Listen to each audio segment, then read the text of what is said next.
The Wes Penra Papers. A Journey Through the Multiverse. The First Level of Learning. http://wespenry.com. Present and Future Challenges, PFC, Section. PFC Paper Number 7, More on Artificial Intelligence, Increased Longevity and Nanotech, The Path of the Gods. By Wes Penra, Thursday, July 7, 2011. Part 2. 6. Welcome to the Machine Kingdom. Man and machine becoming one. There are geniuses in all areas of life. Raymond Kurzweil was a prodigy in machine technology and became a well-respected man in his field. In 1965, as a high school student, he was on Steve Allen's show, I've Got a Secret, and played a fascinating piece on the piano. Afterwards, the young boy was grilled on how that piece came together, and Kurzweil said it was done on a computer. This was unheard of at the time, when music was still made by people on real instruments. Furthermore, the young boy told the audience that he had built the computer himself. It was quite an impressive piece of work for its time, but the show panel, as usual, did not connect the dots, but instead of being fascinated by what Kurzweil had actually built, they focused on his young age. Time magazine wrote in February 2011. Kurzweil would spend much of the rest of his career working out what his demonstration meant. Creating a work of art is one of those activities we reserve for humans and humans only. It's an act of self-expression. You're not supposed to be able to do it if you don't have a self.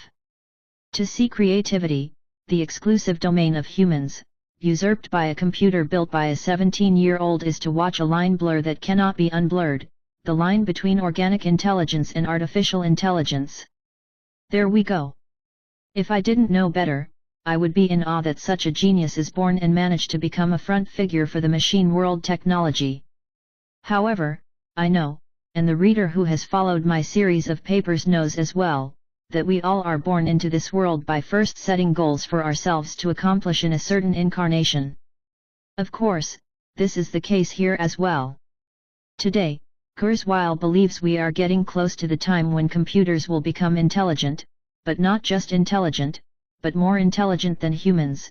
Compare the Pleiadian prediction above. And this is not something we says with regret, he looks forward to it, because this is what he, and many others working with him want. And not only that, they are working towards singularity, which means that man and machine become one. I would suggest you put the word singularity in memory, because not only will we discuss it here, you may have, or you will be hearing that word a lot. Kurzweil goes on saying that when the time comes when the machines exceed our own intelligence, our bodies, our minds, and our civilizations will be completely and irreversibly transformed. According to his own calculations, the civilization as we know it will end in 2045, that's when the machines will take over. This is no longer science fiction. It's not only Kurzweil setting up some delusive target of something that has nothing to do with reality, this is really something scientists are working on, and it's now getting all over the news, and we will be introduced to this by the media in a manner that we eventually will welcome it and look forward to it. Too many already do. The global elite know how to manipulate the masses. Some people, like myself and others, will fall between the crack and get away from it, so to speak, but they won't care. They will get what they want, and if a few refuse, so be it. You see, this has been planned for hundreds of years, and people can't see the cleverness of it all. The problem is that people can't think in terms that someone may set goals that span over several lifetimes, hundreds, sometimes thousands of years. It's not real to them, and those who are behind it know this. What is so hard to believe is that time is not the issue. Those who want to manifest this are next to immortal and not from this world. Furthermore, they don't live by our local time system, it's unique for Earth. If the mass population started to understand this concept, it would be easier to see through the agendas played out. Time magazine again, same article.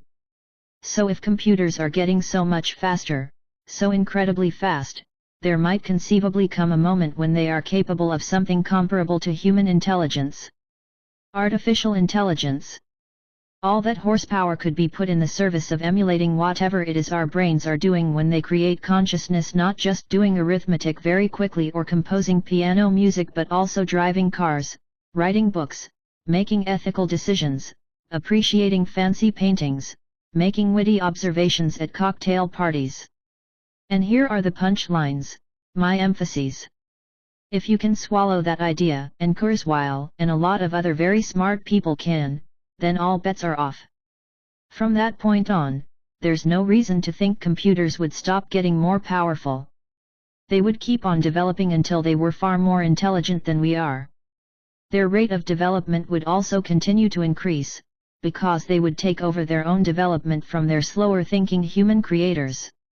Imagine a computer scientist that was itself a super-intelligent computer. It would work incredibly quickly. Maybe we'll scan our consciousnesses into computers and live inside them as software, forever, virtually. Maybe the computers will turn on humanity and annihilate us. The one thing all these theories have in common is the transformation of our species into something that is no longer recognizable as such to humanity circa 2011. This transformation has a name, the singularity. The difficult thing to keep sight of when you're talking about the singularity is that even though it sounds like science fiction, it isn't, no more than a weather forecast is science fiction. It's not a fringe idea, it's a serious hypothesis about the future of life on Earth. There's an intellectual gag reflex that kicks in any time you try to swallow an idea that involves super-intelligent immortal cyborgs, but suppress it if you can, because while the singularity appears to be, on the face of it, preposterous, it's an idea that rewards sober, careful evaluation. Here they are introducing the idea of singularity, first as something fantastic and amazing, but the more it will be discussed in the near future, the more incorporated these ideas will be with the common population. It is already happening, in fact. People are reading about it in magazines and newspapers and watch interviews on TV with brilliant inventors and scientists, but no one can wrap their heads around this concept. Yet, the concept is easy once the mind accepts to think in these terms. Our biological bodies as we know them will be obsolete. In the future, a body will be both biological and machine, and what happens then? The bodies are not sufficient enough to carry a soul fragment, human mind, personality, thinking unit. Like the same article above says, there are many theories about it, and one is that we humans will merge with the computers and become super-intelligent cyborgs. This is the goal. Of course, no one is telling you that the more machine-like a bio-mind becomes, the less chance someone can incarnate into it, which means there is no soul consciousness there. The consciousness which carries the intelligence will be artificial, thus, artificial intelligence, AI. The consequences should be obvious to the reader by now, but if not, and if you haven't already, read my PFC paper number 4, The Animus, Artificial Intelligence and Blank Slate Technology about the Animus Race. The idea of a machine society has been introduced to us, as usual, by all open channels thinkable, Hollywood being the most effective media if you want to reach out to the masses. Robots appear in almost any sci-fi movie worth its name since the 50s or so, but it has become more sophisticated over the last few years, where cyborgs often have taken the front seat in the plot. It started for real back in the 1980s, with Arnold Schwarzenegger's Terminator movies. Oh yes, this man, who later became the mayor of California, knew more what was behind the plot of these movies than people think. His goal is with the global elite and he admires Hitler, he wants to be a dictator. He's admitted to this. Since 3 years back, there is a Singularity University, which Kurzweil CO founded, hosted by NASA, with Google being a founding sponsor. We are still staying with Time magazine here for a while longer, just because it is an excellent article on an extremely important subject. I encourage the reader to read the whole article online at http://battle-of-earth.wordpress.com/2011/03/06/2045-the-man-becomes-immortal/, but I am selecting the highlights here to make my point for our further discussions. Here is a very interesting part. The singularity isn't a wholly new idea, just newish. In 1965 the British mathematician I.J. Good described something he called an intelligence explosion. Let an ultra-intelligent machine be defined as a machine that can far surpass all the intellectual activities of any man, however clever. Since the design of machines is one of these intellectual activities, an ultra-intelligent machine could design even better machines. There would then unquestionably be an intelligence explosion, and the intelligence of man would be left far behind. Thus the first ultra-intelligent machine is the last invention that man need ever make. The word singularity is borrowed from astrophysics. It refers to a point in space-time, for example, inside a black hole at which the rules of ordinary physics do not apply. In the 1980s the science fiction novelist Werner Ving attached it to Good's intelligence explosion scenario. At a NASA symposium in 1993, Ving announced that within 30 years, we will have the technological means to create superhuman intelligence. Shortly after, the human era will be ended. We've discussed earlier that most science fiction writers don't make up their stories from nothing, they have inside knowledge gained from association with the power elite. You wouldn't be published by the big publishers if you didn't have a story which could further enhance an agenda set by those behind the scenes. Here again, we have a science fiction writer speaking at a NASA symposium. The indoctrination and manipulation needs to have many outlets and the ideas introduced in increments to the masses from many different angles. Kurzweil has not been lazy since he appeared on TV in 1965. He has worked intensively on developing machine technology and AI ever since and received lots of rewards, holds many patents, and of course made himself a fortune. President Bill Clinton gave him the National Medal of Technology in 1999, and Bill Gates called him the best person I know at predicting the future of artificial intelligence. Kurzweil says that singularity is not just an idea, it attracts people, and those people feel a bond with each other. Kurzweil calls it a community. Once you decide to take the singularity seriously, you will find that you have become part of a small but intense and globally distributed hive of like-minded thinkers known as singularitarians. Singularitarians, who are increasing in numbers, believe in technology when to shape our future. And don't think twice about it, these people, who are almost obsessively pushing machine technology and singularity in particular, did incarnate here with the purpose of steering us in this direction. We will see many more people promoting this future, and our children who are growing up now during the nanosecond, if they are not educated as to what is happening, will fall into the trap. It's enough to go out for a walk or drive your car around, you will see teenagers everywhere texting and twitting at the same time as they are walking. Many of them are totally caught up in what they are doing and don't even notice what is happening around them. This world, which I am writing from, is beginning to cease to exist for the younger generation. I often see them in groups, where most of them are either on the cell phone or texting, not engaged in any conversation with their friends who are walking beside them. I have seen them many times crossing the street, forgetting to look for cars. It's come to a point where the drivers pay extra attention when they see teenagers coming, because they are aware of this problem. Parents have an enormous responsibility right now to educate their children and don't let them get all these new toys for their amusement. We live busy lives in a busy society, and it's easy to take a shortcut in letting the kids play around with their electronic toys so we get off the hook and can concentrate on important things that need to be done. We need to understand that this is all a giant setup where one thing is connected with another. We are kept busy so we don't get a chance to reflect. And if we're busy making a living in an incredibly fast pace, we don't have time for our children in the way we ought to. When this happens, we need to step back and reflect, we have no choice. If we only slow down for a while, we'll see what we're caught up in and hopefully we'll understand the seriousness of it. When things around us speed up, it's our duty to slow down. The children are our future. And if we choose to look the other way and think that electronics is just the signs of our times and human progression, we are helping forces who have no empathy for us as a species, but only to implement their own imperatives on us, imperatives which eventually will cause our demise as biological entities. We have been asleep for millennia, but now we have no choice but to wake up. This whole thing with machine technology and singularity leads to another subject, which goes hand in hand with the former. It's about longevity and immortality. The Singularity University holds annual summits, and the following was discussed during the 2010 summit. After artificial intelligence, the most talked about topic at the 2010 summit was life extension. Biological boundaries that most people think of as permanent and inevitable, singularitarians see as merely intractable but solvable problems. Death is one of them. Old age is an illness like any other, and what do you do with illnesses? You cure them.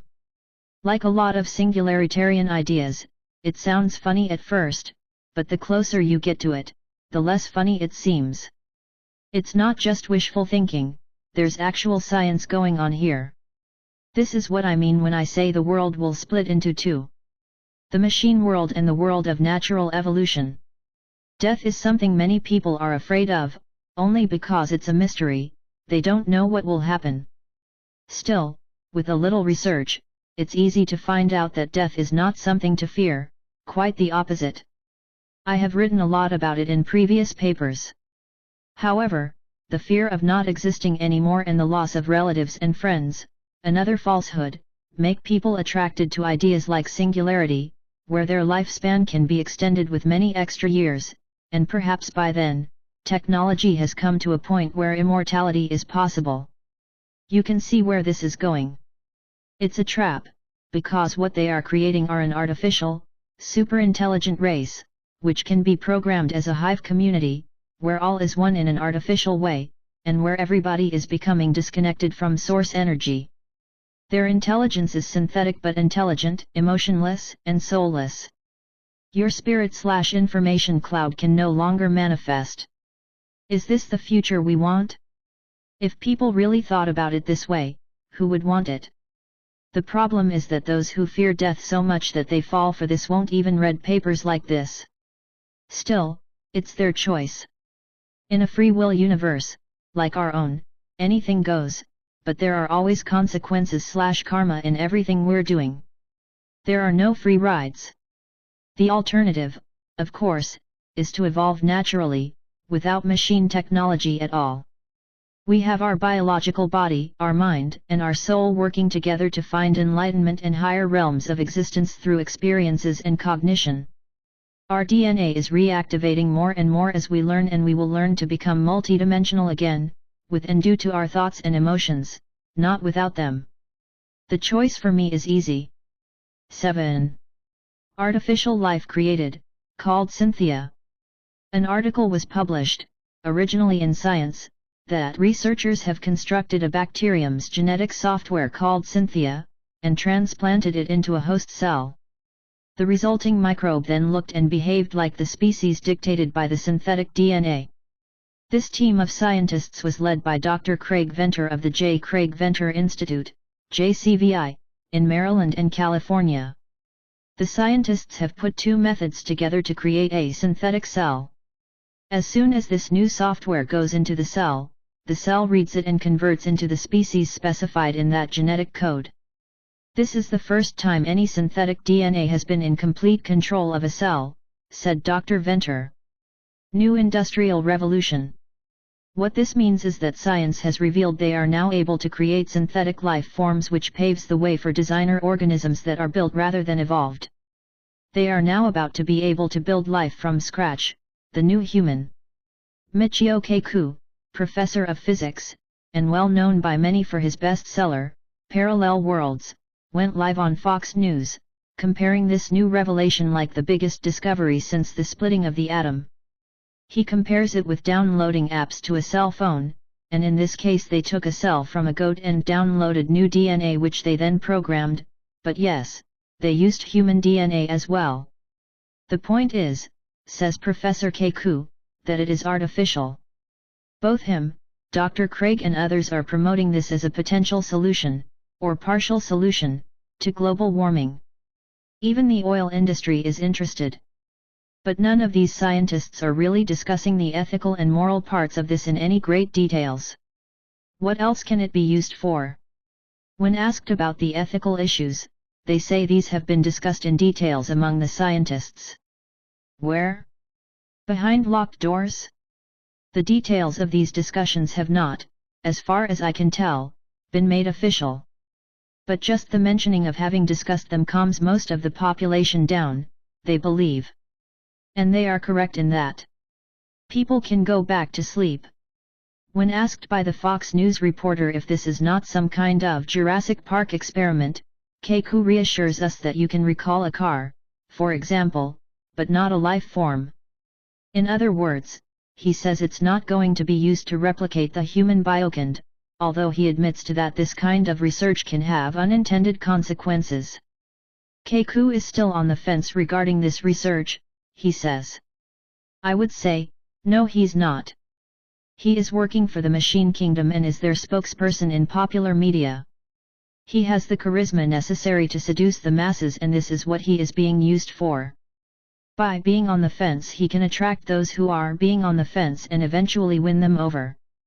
To put this in a metaphysical perspective, the Pleiadians, in a lecture from 2010 tell us that there are time jumpers, people from our future who are returning to our time to steal human female eggs and interfere with our evolution because they themselves have become totally synthetic life form, like metallic skeletons we see in sci-fi movies. They come to try and re-establish their DNA to become biological entities again. These entities, on one of our future timelines, took the microchip, the brilliance of electronics, and abdicated their own biology. Anyone can make any decision they want, but what I like to stress is that we are at a crossroads right now where we have to decide which way to go, and whatever choice we make, we have to live with the consequences. Before we make any decision, it's therefore very wise to consider all the factors involved. The Pleiadians also bring up Cynthia in a few of their lectures, and although this story got kind of buried by the media after a while, the Pleiadians see it as a tipping point in the human history. It's the catalyst forcing us to make a choice. Very soon, more sophisticated information will be released. Of course, it's already researched and ready to go. All that is needed is to seduce humanity into accepting it. Michio Kaku and cohorts, we will see more and more of your kind in the very near future, spamming our news channels and in series like those on the Discovery Channel. 8. Smurfs Village. If we as grown-ups start thinking about this, it's quite astonishing. While the parents are doing something else, the kids are playing on Smurfs Village on iTunes.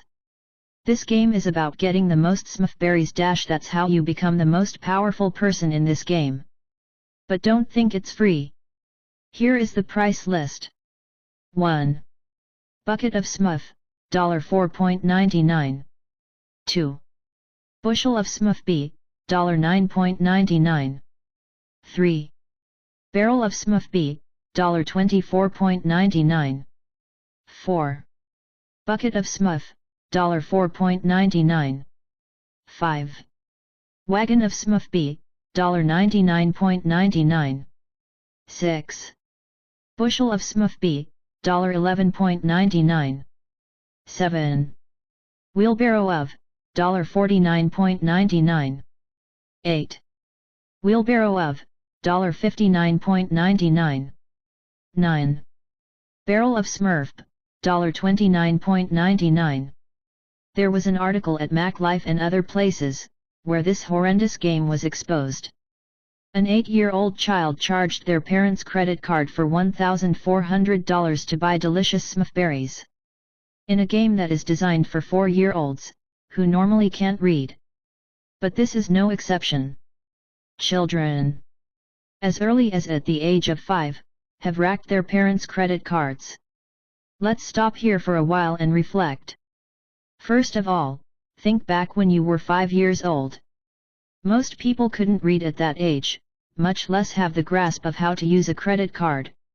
We didn't even know what it was and how money worked, other than we perhaps got a small allowance to buy a magazine or some candy. These kids, however, are very profound and know how to do these things. It's not a coincidence, it's per design. Babies are born into this era to play out theirs and our collective karma, much of it going back to the Atlantean era, where technology eventually, to a large degree, caused its destruction. These babies, when they grow up to be little kids, know instinctively how to use technology. We, as parents, can only watch in awe. What takes us a long time to grasp, they get the hang of in a few seconds. If you as an adult need help to fix your electronic device, don't go to the manufacturer, go to your kids, they can fix it in no time. These little kids will be the front people in the new machine kingdom. As a side note, let's go back to Smurf Village. What do you get for $1,400? A lot of Smurf berries. What are they? Expensive, wonderfully tasting berries? No, they are nothing. Just imaginary berries in an electronic game. But to the kids, these berries are real. This is what machine technology does. People start living in a totally new matrix, which is electronic in nature. They disappear into a computer screen and start living the holographic life inside of it and forget the life outside. Many parents may recall the times when they had to drag the kids from the computer games, the iPods, cell phones, etc. And when they return to your reality, they are not very responsive. They want to go back to the other world, which is more appealing to them. Can anyone see where this is intentionally leading to? And how can someone get away with selling illusionary Smurf berries for a shocking price to 4-year-old and up without going to jail? The scary part is that the consciousness of the kids transfer into the computer screen, and this virtual reality becomes conscious. This is not science fiction, as you can see, it happens now. Wars are raging on the planet as usual, that's nothing new. But there is another, more covered electronic war going on behind our backs, that in the extension is much more devastating. 9. WikiLeaks in a flashback to the Atlantic technology era. Fairly recently, from the time I write this paper, WikiLeaks leaked a lot of supposedly classified information, some 90,000 pages, among other things, of what was going on in Pakistan and so forth. Everybody was all wound up about this and wanted to know what was in these papers. But after a while we noticed that it wasn't that hot and exciting, really. It wasn't so much about what was released but what these 90,000 papers represented, of what could be leaked. What is there if you push buttons and know how to do it? Because today, everything is stored along electronic highways. Things have changed rapidly since the computers were introduced in society and the internet became accessible to almost everybody on the planet. Of course, much of this is alien technology, received during TTPs, technology transfer programs, but there is more to all this. It's an old dramatization, an old civilization once again coming to life. Back in the Atlantean era, if we talk about the Atlantean era as the time just before the deluge, there were more than one Atlantis and they were not all in this dimension or on this planet. The Anunnaki had a similar technology, with electronic highways. They had their records, their blueprints, their patterns to build civilizations, to map the heavens, to understand agriculture, metallurgy, etc. They stored this information on something they called me, pronounced, mesh, like in she. And they fought over them, punishing each other with death penalty sometimes, if they stole another's master me. If you recall, I wrote about this in the Anunnaki papers, when Anzu stole the me to the supercomputer system from the Enlil, and eventually was punished with a death sentence. The Anunnaki stored their history and everything on me, it was all recorded. The problems they had was that just like us, they had secret information stored there, which those who were not initiated wanted to take part of, so there was a constant struggle to keep this information safe. In this respect, nothing has changed. We are still playing the same games as the gods of old. It may not be so strange when we realize that some of them are still here. However, if we continue playing the games they set up for us, we will not only bring about a new Atlantis, with all its negative sides, leading to another disaster, but this time it will be 10 times worse. Long before the American Revolution, when Freemasonry and the Rosicrucians took over America, the dream of the new Atlantis had already been planned in secret behind the scenes for hundreds of years, officially, and thousands of years, unofficially. Francis Bacon wrote about the vision of the new Atlantis 20 and that it would be set up in the future. Manly P. Hall, the honorary Freemason 21, who was perhaps the leading expert of Masonry all times, also wrote about the New Atlantis, and that it was finally accomplished by the takeover of the North American continent, which eventually became the United States of America. Hall was potentially murdered for leaking information that was supposed to be held secret. We owe much to this fantastic scholar. I said took over America in the last paragraph, because that's of course what happened. This was Native American land, which was brutally raped and plundered by so-called civilized men, and whole invaluable spiritual cultures were destroyed to the core, and only remnants of the old wisdom of the native Indians live on. We got our Atlantis, all right, and Bacon would maybe have been able to finish his book if he were alive. Now, what are we going to do with it? Are we going to let history repeat itself? 10. Technology and longevity. Longevity is the big issue for humanity, at least for those in power who serve the gods. How can we extend our lifespan and become immortal, just like the gods? Immortal in the sense that we can live perhaps 1,000,000 years or more. The writer and researcher, Nigel Kerner, writes, "A body vastly enhanced through biotech and nanotech may suffice to extend lifespans indefinitely, but the ultimate leap is to transcend biology entirely."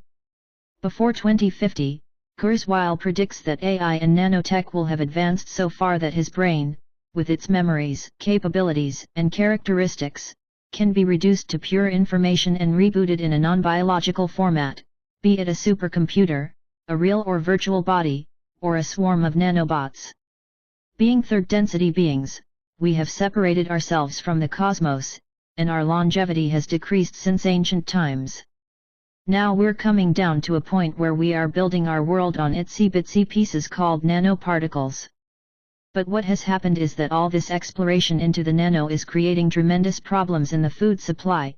In people's bodies, you have these nanoparticles, and these nanoproducts. Nanotechnology was not approached with any care at all, and this is going to create a very devitalized probability in the future for those who will be unable to extricate themselves or to pull their energy away from that probability and move towards a different one that is more connected to the cosmos and connected to nature. Science are talking about junk DNA, and have no clue that in that is the solution. We don't need any kind of technology to activate our dormant DNA, and we will go into this in depth in a future paper. The less technology-oriented we become, the more the DNA can reconnect with the cosmos, so instead of adding technology to improve our lives, we should diminish it. And we don't need nanotechnology to extend our lives, it is done in a natural way, something for scientists to think about. Dr. Borden, in his essay, The Link, he reveals that the Nibiruans are extending their lives significantly, and are becoming in oneness as a species, probably because of nanotech, and they are inhaling gold to extend their lives as well. Now they want to introduce these technologies here on Earth, so at least the elite and those who can pay for it get a longer life than the poor guy with minimal wage, who is standing on his feet all day at McDonald's under tremendous stress. And who are the ruling elite, the powers that be, really? Think about it. They are 13 main ruling families of tremendous fortune, and they interbreed with each other. Why do they want to keep their bloodline so intact? The answer, of course, is easy. These families, who are set here to rule while the A.A.M.I. Nibiruans are gone elsewhere, are all A.A.M.I/Anunnaki hybrids. At least half, probably more, of their genome is Anunnaki. Then it's easy to see what the Anunnaki traits are, just watch the global elite to understand the Anunnaki mindset. Alex Collier wrote an excellent article as well on this subject, which you can read here. http://battleovearth.wordpress.com/2010/alex-collier-on-hyphen-reptilians-derivative-terran-control-right. Are you one of these people who has a hard time looking at details as you drive, do data entry on the computer at work, when you have a job situation which requires multitasking? In situations like these, are you making errors and feel stupid that you never learn? It requires a whole different consciousness to be detail-oriented in this high-tech society with fast pace and multitasking than it does if you take your horse and ride out on the prairies for 5 days. The details you pay attention to are very different from these in the high-tech society. Some people have a very easy time adjusting to high-tech and their brains can do all these fast things simultaneously, not a big deal for them. But people like myself, whose mind is multidimensionally oriented, where nature, beauty, slower pace and with my mindset on details far different from these in today's society, have a hard time adjusting, and also a reluctance and resistance to it. I want less of that, not more. Would you agree? 3D reality has come to a dead end. Like the Pleiadians say, it has nowhere to pull its juice from. Pleiadian Lecture August 13, 2011 to August 14, 2011, Awakening to the Sun, CD 3, Track number 5. People are mixed up and can't find their meaning in life, they don't know how to heal themselves anymore. It's true that our biology was tampered with and our lifespan reduced significantly as they went on with their experiments. They didn't want us to live too long either, because we multiplied uncontrollably. The Bible talks about how humans, hybrids, actually, lived for 900 years or more, sometimes thousands of years, such as the patriarchs, who had to live a long time to be able to complete their tasks. But some Anunnaki were not pleased with the increase of the human population. We became cumbersome to handle and they let most of us be wiped out by the flood. It's been known for a long time, and I've been writing about it and posted relevant articles on http://illuminati-news.com, that the power elite want to reduce the population, some say to a manageable 500 millions. How do they do that? By war, famine, and disease? Weather control and vaccination? Yes, that's part of it, but it won't do the trick. The elite are basically waiting for prophecy to take effect. That will reduce the population drastically. For the survivors, and there will not be many if they get their ways, the new technology is now introduced and the future visualized. What the power elite and their masters apparently seem to want is a population big enough to control, united with technology and made into half machines, half human, or perhaps 100% synthetic, with no means to mass produce. What Nigel Kerner is talking about in his article, above, is how the use of nanotechnology and biotech will complete the cycle and humanity will merge into oneness. Again, where have we heard that before? Remember Dr. A.R. Borden's The Link?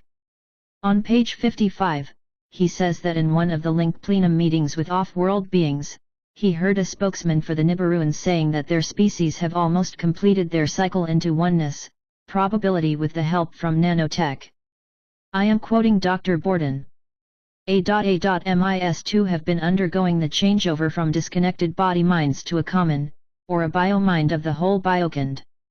It is reported by members who have attended the conferences that they are near the completion of their cycle to oneness, wherein all knowledge and mind resources are used in service to the common. This, it was said, can only be possible when the diversity of biominds of each member remains an individuality while simultaneously being interconnected to the A.A.me.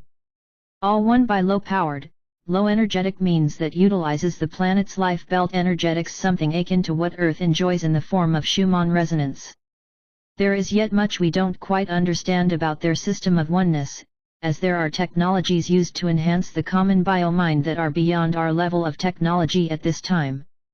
However, we do now possess a theoretical understanding of how it all works. To me, as I've said before, it's not a desirable way to evolve as a species. I am not subscribing to neither nanotech nor biotech or any other tech I am aware of to evolve our species. They are manipulating us into becoming a hive society, where all minds work as one, controlled by an alien race. Longevity is one thing, technology another. I agree with that. Living 70 to 90 years is too short, and we should be able to live much longer than that.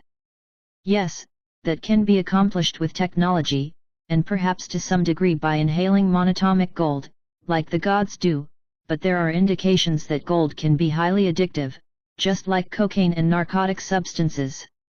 The way to achieve a longer life is to develop our sleeping DNA so we will become multidimensional again, and also live considerably longer. But how long? If we think about it, it really doesn't matter that much. Who wants to live for 1,000,000 years in the same body? With a lifespan like that, things can go terribly wrong. If you have direct access to your memories from what happened 1,000,000 years ago, on your own timeline, where you created certain events, you are too involved and affected by whatever situations you have gotten caught up in, and often intensify them as you move further in local time. This may even be one of the problems with the A.A.M.I. We don't want to be another Anunnaki species, where petty wars and childish vanity are big parts of their lives because the gods are bored. I believe we need to end a lifetime after a certain amount of years, considerably shorter than that of the gods, whom achieved extended life through technology. We need to have time to reflect and sort things out between incarnations, in my opinion, and make new goals in a new unit of time. As we move higher up in frequency, this issue will probably resolve automatically. What about if the gods are not able to evolve the same way we are? Perhaps they were not created to be able to do that because their creator gods created them for their purpose, which was not to have them evolve and ascend like us. So they use machine technology to reach what we can do naturally. They want our basic biology, but can't merge it with their own, because their biological structure is different. They can only evolve up to a certain point. Knowing that there is no way they can reach our potentials, they do what they can with their own genome, but on the other hand, they are created for power and control, so therefore they can't accept that we evolve differently from them. Besides, they feed from the fear they are creating in us and we are their food source. They don't want us to evolve, because when we're out of their frequency fence we are out of reach for them. They manipulated our DNA so that we wouldn't evolve and ascend easily, but our 12-strand DNA was already in our bodies, and they, to their own misfortune, only have 11 strands. This, I believe, is that we have to face. We have a lot of Anunnaki DNA inside of us, but we also have DNA from the earlier, more spiritually uplifted gods, with our junk DNA still inactivated to its full potential. Do we want to become like the Anunnaki, and achieve longevity by taking shortcuts through nano and biotech, or do we want to use free-flowing, fluid energy to reach higher forms of existence? In addition, knowing how it usually works, artificial longevity through bio and nanotech may be something only available for the elite. They are already getting older than the average man, if you've noticed, e.g. Bush Sr., David Rockefeller, Henry Kissinger, and the virtual machine world, the cyborg existence, may be for the masses. Whatever it may be, it gives me the shivers. The question is, what future do we dream? With this I mean both in an awake state and in dream state. We have prophecies, but not everything is predestined. By deciding our future and dreaming it up, we create it. Like-minded will create a like-minded future. Another big concern from my point of view is how the technology achieved by TTP's number can be used for warfare. What would stop the people who have access to this technology to create super soldiers? This concern is very real. Look at the drones they are using already. It's Stone Age in comparison, but we can see in what direction things are going. It's therefore, in my subjective opinion, with all the above mentioned, discouraging to see respected researchers and writers like Neil Freer, who have done a great job with exposing alien visitors who have been worshipped as gods in our past, and still are, and awoken people from the god spell we've been under, to promote artificial intelligence like he does on his website. I encourage people to read it to make up their own minds, but I personally think he's on a dangerous path, and I hope people who have now woken up from the god spell also will wake up from the artificial intelligence spell. Dr. Borden and LPGC have worked on longevity for about a decade, and Borden replied to a comment on one of my blog entries about Ray Kurzweil with the following statement. We are already becoming immortal small steps at a time. We started a program 10 years ago designed to achieve longevity and the know-how to access, affect, and when necessary change the information bandwidth of our RNA DNA. You can read about this quiet revolution in the coming Lunge Vitality of the Earth Human Biomind, Lulu Press, lulu.com. Immortal is one of those words poorly used. Often it's used to mean long living instead of never dying. Theoretically, a biological entity can be immortal provided certain things are part of the genetic makeup of the body of that person. But for us today, we function on chromosomes that contain some 31,000 genes, plus some 3,000 genes in our mitochondria, and we biologically exist on 20 base amino acids. That's us today. Question is, what can each of us do, instead of relying on what Kurzweil and the singularitarians propose? Let's use technology to enhance and prolong our lives, such that the people will say we can be immortal. Good press, but that's about it. If we use a generation, 25 years, as a measure and begin teaching our kids what we started teaching the members of the experimental groups in our study, starting some 10 years ago, how do we tell if their lives are being prolonged? Well, you can't well tell by using linear time. You have to go to other ways. One is the bioelectricity of the body, which is a good measure of the bioelectric age of a person, which is not the same as the time linear age in years, or revolutions around the sun. This measure can be given a larger frame of view, lunge vitality, or the amount of energy we have and keep at various points as bioelectric age by comparison to one's linear age. So you have a 60-year-old woman who has the body of a 42-year-old female, or a male who is 71 but has the body of a 54-year-old male. The know-how I mentioned before is the how to get to change your bioelectric age by using a number of ways to intervene on our bodies/minds to get them to restore or even gain electrostatic energy in our cells, exercise routines that, combined with nutritional regimes fitted to the physical needs of a person, can result in body mass retention of the good kind, more protein, less body fat, keeping the numbers in the good range, triglycerides, LDL, LDH. All of this is possible. It takes a conscious decision and information. All of the people participating are not rich, quite the contrary, they are middle class and also people working at McDonald's paycheck to paycheck. The thing that changed is their life mind time applied to keeping the body optimal, how they handle stress, how they consume health information that translates into what they need to do for themselves, to keep in track of what each of them want to do for their body/mind, their families, etc. My argument with Ray is that relying on technology assist to reach instant lunge vitality doesn't necessarily give us the time to change the minds, belief systems, by which we live. That requires at least 3 generations, or 75 years. However, it is also possible to accelerate the bioelectric transformation of a generation and see in 10 years some results that encourages the soul. On the average, 6.5 retro years in 10 years of participation. Let me translate this.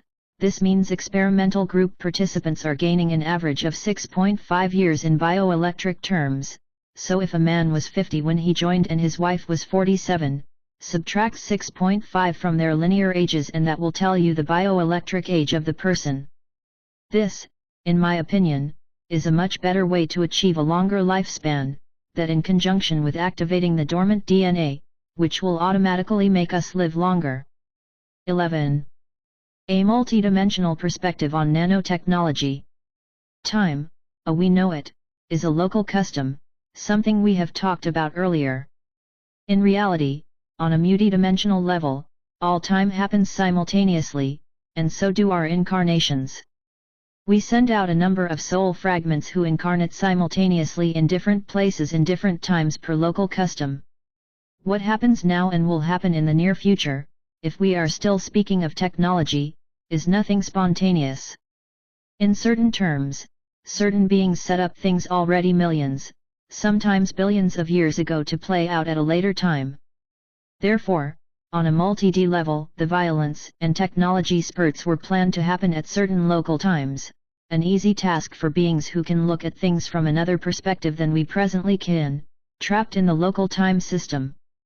So we have the Atlantean time with all its technology and violence, we have the Incas and the Aztecs, and the violence connected with them, we remember Hitler and Nazism, and last, but certainly not the least, we have the US government playing gods, dramatizing the Atlantean period, which is now being relived again to give us a chance to clear a 10,000s of years old collective karma. Each civilizations, whether they happen now or happened in the past, go through their peak time of violence and aggressiveness, although it is all happening at once from a multi-D perspective. Just as every culture's genesis and flourishing is happening at once as well. The Pleiadians asked an interesting question in one of their lectures, related to the above: which one of the civilizations will meet at the supernova point? The supernova point being the point in 2012, when the wave of enlightenment will hit us, I'm sure being the same wave LPGC are talking about, which I discussed in an earlier paper. The answer is, all of them will, because time is simultaneous. And timelines will merge by 2012 and are already in the process of doing so. Technology and certain key events that were, and are, meant to happen are hidden on certain frequencies. Just like we hide what we don't want others to find in locked cabinet, bank vaults etc., multidimensional beings in the past, in our term, hid what was not meant to be found right away on different frequency levels, and when certain people, or a percentage of the population, reached that frequency, what was hidden was suddenly found. This is another perspective of alien technology. Great inventors, like Nikola Tesla, ingenious scientists like Albert Einstein, thinkers like Pythagoras etc., have been said to have had alien invention with their discoveries. This is certainly true, but on much more levels than most can imagine. Many metaphysical sources mention the Anunnaki having encoded our DNA as well, so that at a certain time, certain codes are activated so that we start inventing new technology or whatever they want us to achieve at a specific level of our development. This is what could be called predestiny, if you will, but remember that predestiny only works when consciousness is sleeping. If we wake up to the fact that we have been programmed, and that we live in a free will universe, something the gods have tried to neglect in our case, trying to make us predictable in certain terms, we will see it's easy to step off the road we're traveling on, watch the lorries roll by, tighten our backpack and walk in the opposite direction, away from the road, and out in the unexplored wilderness. After a while, the sound of the lorries and cars rolling by fade out and disappears. No one can force us to go in any direction than the one we choose. Not when we have decided and put our energies towards it. It may sound too fantastic, but it's really basic, and it is working. Make a wish list if you want to, put down what you really want for yourself and ask those around you to do the same. Then make this wish list come true, item by item, by manifesting the thoughts in this reality. Once you do this, without using any effort, just light thoughts, your reality will change. Put your thoughts, emotions, intentions, and your certainty behind the fact that this is how your life is going to be from now on, and nothing less than that. However, be realistic and don't make wishes that are too way out there. I think you get the picture. Be clear and feel gratitude for what you have, and when you make wishes for your present and your future, do so without creating counter-intentions telling you why this or that is too hard to accomplish, e.g. what will my parents say, what will happen with my friendship with John, etc. These objections, or counter-intentions, are exactly what keep people from achieving their goals. Your goals are your goals, and you have the perfect right to achieve them. Actually, it is your responsibility to do so, because that's what you're here for. We can choose not to, and no god or devil will punish you, but you will waste our time. Every day we wake up, it's an excellent idea to set the direction for the day. Say to yourself, this day is going to be a great day where everything is working out to my favor, better than I can imagine. This really sets the tone. Just think the thought, manifest it and let it go. After a while, by doing this every morning, you will see how your life changes to the better. So why am I bringing all this up while talking about machine technology? Because, like with everything, technology can either enhance life or be used to control and enslave. What we have gone over in this paper is how certain forces want to use it, and are using it. Do we want it? Is it ethical? Moral? If you would choose, is that the future you want to see? Or does the multidimensional future, using the third eye and the heart chakra in particular, sound like a more exciting journey?